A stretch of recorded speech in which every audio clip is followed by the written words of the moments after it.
Hello and welcome to today's video where I'm going to tell you why I have decided to include the song I Will Always Love You on my brand new album. What a song, what a big song. As we know, I do like to choose songs that my family love, and this just so happens to be one of my dad's favourite songs, but I never went near it. I never really saw myself singing it. It wasn't so much that I'd convinced myself I couldn't. I just didn't think I would. I didn't think it would suit me. But 2020 came along, and music, as we know, became my focus, as it did for a lot of artists, even more so than before.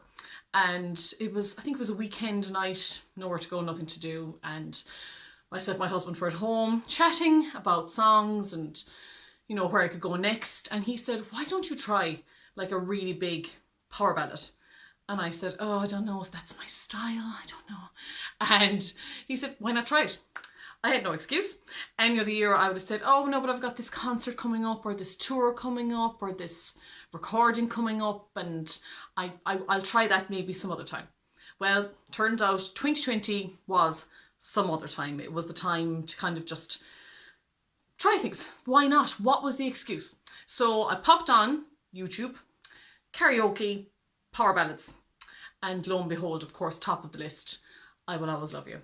And I was like, oh, and John said, "Oh yeah, try that one. Who doesn't want to hear that?" And I thought, well, this is going to sound ridiculous. And what shocked me most is just how quickly I connected with this song.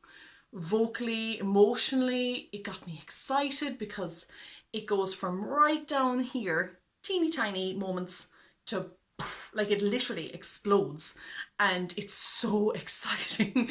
And it's got this amazing story, a heartbreaking story running throughout the whole thing.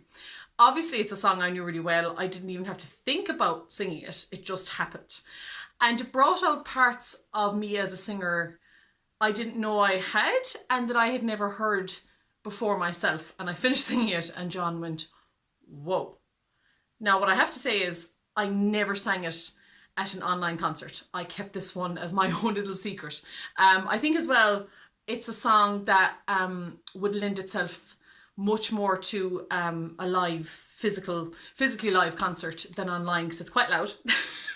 I don't know if my little phone could take it. But every time I practiced it, John, who has been working from home for the past year, would say, "Wow, it sounds like you're right next to me because it's so loud and so big," which is quite exciting. My poor neighbours, I apologise. Like everything in 2020, I guess a lot of things seemed to kind of make sense. They kind of came around where I was watching TV. A couple of times I saw Dolly Parton being interviewed and she spoke about this song, of course. And I didn't know the background to it. I know her version. It's my mom's favourite version.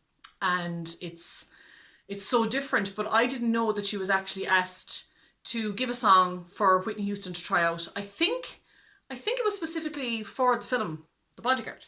And she gave a song, she gave this song. And she said that often happened. She's written hundreds of songs and she'd give a song over and say, "Yeah, they can try that out."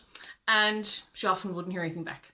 She was driving her car one night and it came on the radio, and she said she was listening to the radio and the next thing she heard, "If I should stay." And it took her a moment. She had to pull her car to the side of the road and go, "What? Is that my song? Isn't that incredible?" Her own song. And she had to take a second to grasp the fact that Whitney Houston was singing it. Now, Dolly Parton is a very, very, very big artist in her own right, but she said she loved what Whitney Houston did with her song, and I loved the story, and it made me think, yeah, this song is special. My family love it. I love it. It's got me excited. It's a power ballad. It's my first song, I suppose, that is a power ballad. And that is why I'm so excited to feature I Will Always Love You on my brand new album.